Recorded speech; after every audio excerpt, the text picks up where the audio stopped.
What is up, everybody?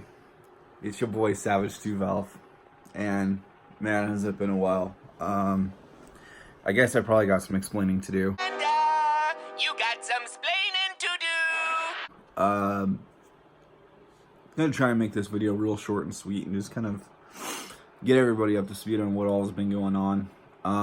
This last week, I've been super sick. I've been out at work, and it kind of sucks because it just so happened to fall on the week before my vacation, which is a good and a bad thing. I wasn't expecting this to come up and happen. Caught a really bad stomach bug, and honestly, guys, like, it's been bad. I've lost over 10 pounds in the last week, and I haven't even really been eating, pretty much just drinking fluids and stuff. So part that sucks is you know, I was planning on working this week, so that way I could have some funds together after my vacation.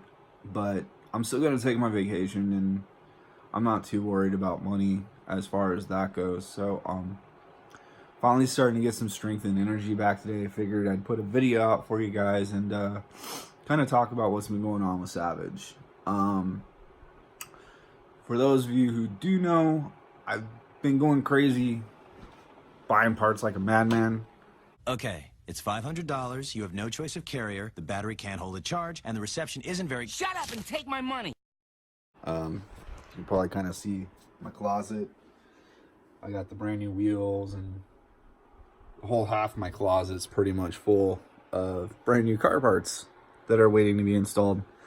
But I've kind of put a delay on things. Been putting a lot of thought into what I want to do with the car, and I almost considered selling it. I actually did put it up for a few days just to kind of like see if anybody would be serious about buying some of the stuff, like the rolling shell. And everything's been kind of a roller coaster lately this last month. I just been trying not to spend money on the car just because I kind of went a little too crazy, went a little over budget buying stuff that I didn't really need at the time. But also trying to figure out what my goal is, what my plan is. The original plan was to get the car together and get it running. Unfortunately, my friend Alan, he had a little mishap with his 2-valve. Motor caught a knock, locked up. So his car is down right now too. He's got plans with his car. He's going a whole nother route. And when he kind of told me what his plan was, it kind of made me consider to look around and look at other options, even though I already have a motor for my car. My only thing is, where I'm at right now, I kind of don't want to just slap my car together just to have a running 2-valve. It probably sounds stupid to a lot of you, but the problem is I don't really just want to throw a car together and make 260 crank horsepower. Well, plus my mods, I'd probably be about 300 crank horsepower. Probably give or take 240 wheel, 250 wheel, which isn't bad for a new Edge, but at the same time, like, I'm used to driving fast cars, and I know it's gonna feel slow, and I'm gonna get bored with it really fast. And I kind of want to, you know, invest my money a little wiser into this build, and I don't want to just slap this car together, and I actually want to try and enjoy it. So I've been putting a lot of thought and consideration. Motor is up for sale right now, along with the intake manifold, the brand new underdrive pulleys that I just got, as well as the throttle body, cold air intake.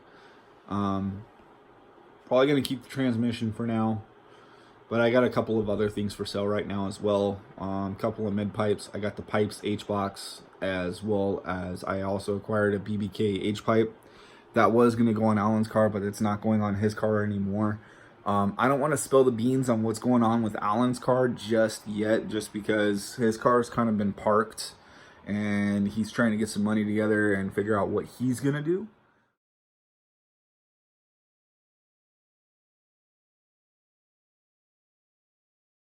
But I think I've made a decision on what I'm going to do with Savage, and it's going to take a little bit of extra time. It's going to take a little bit of extra money, but in the end, I think it's going to really be worth it. A lot of you guys are going to think I'm crazy for saying this, but I think I'm going to go away from the 2-valve. Just because looking for bang for the buck and budget, it's going to take a lot of extra know-how, time, and money to do it. And my goal was to do like, you know, a 600 horsepower turbo 2-valve build. And it's doable, but looking at the budget to do it, I'm kind of a little out of reach of that right now. And yeah, I could just slap my car together and enjoy it and drive it. It's just, I've kind of been in a funk lately, just because I've gotten really bored of driving my daily, and I've been really wanting a newer car.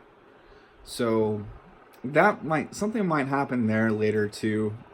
Just kicking things around, but I started looking at Coyotes and thinking it'd be nice to have a new car. And I look at the power they make, and they make power easy. And it just, I kind of had like one of those cross-eye situation things happen. And I'm like, okay. So I think I need to crossbreed the Coyote into my car. Really been doing a lot of homework, a lot of research, and for not too bad of a budget, I can make a Coyote swap happen in Savage. So I think that's the direction we're going to go. There's a lot of things I need to do, which I was already going to do to the car. I need to upgrade front suspension. I need to get a K-member for it, which I was going to do anyways. K-member, A-arms, coilovers. I have the coilovers, the struts, all that stuff already, caster camber plates.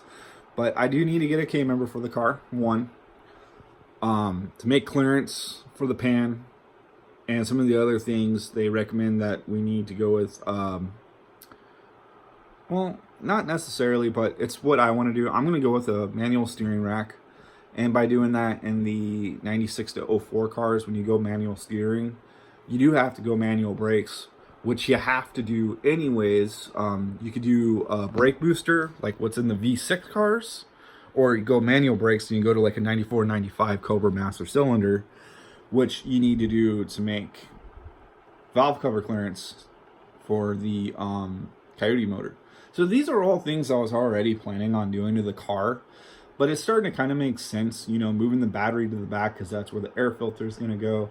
I mean, these are all things I was already going to do, and doing some homework, looking up LKQ, some of these other websites. You know, I could get a truck motor for like around $3,000. The two most expensive parts as far as needing to get to do it is going to be the motor and the control pack. I could probably do that in a $5,000-$6,000 budget, no problem, and either get like a first gen truck motor or first gen Coyote motor, Mustang motor.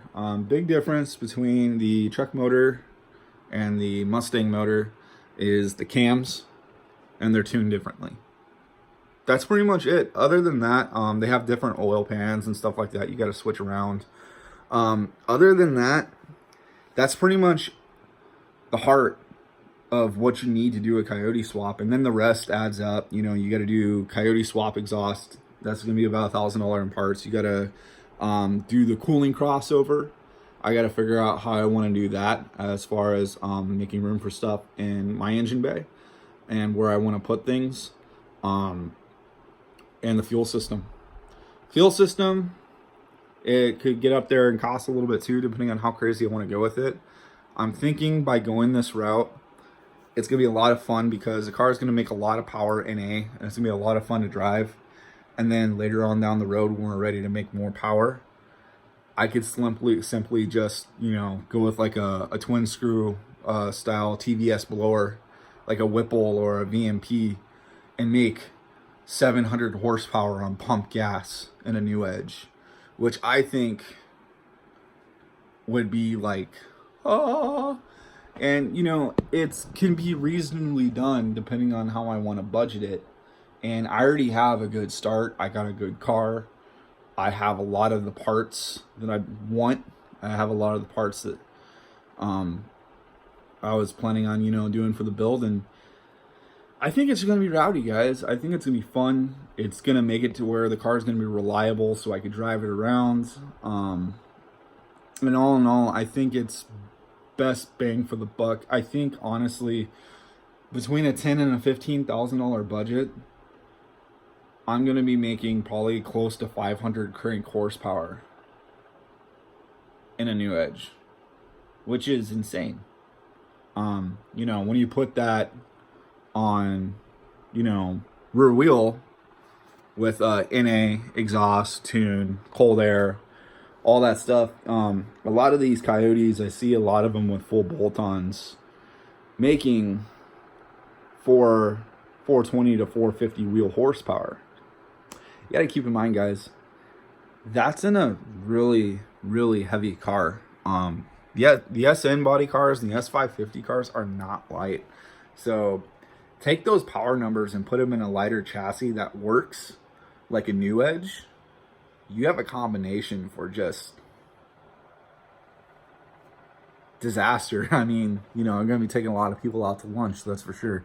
But yeah, guys, I just want to kind of get you all up to speed on what's been going on and get a video out and just kind of update everybody what the plan is. Sorry I haven't put any content out.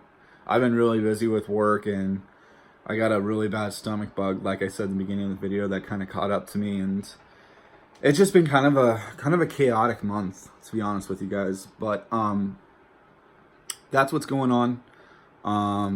If you guys have any comments, any ideas, shoot them my way. It's your boy Evan, Savage 2 Valve TV. If you're new to the channel, this is probably really boring, but if you look at my other videos, this is based off of my 2000 Ford Mustang GT build, which is Savage.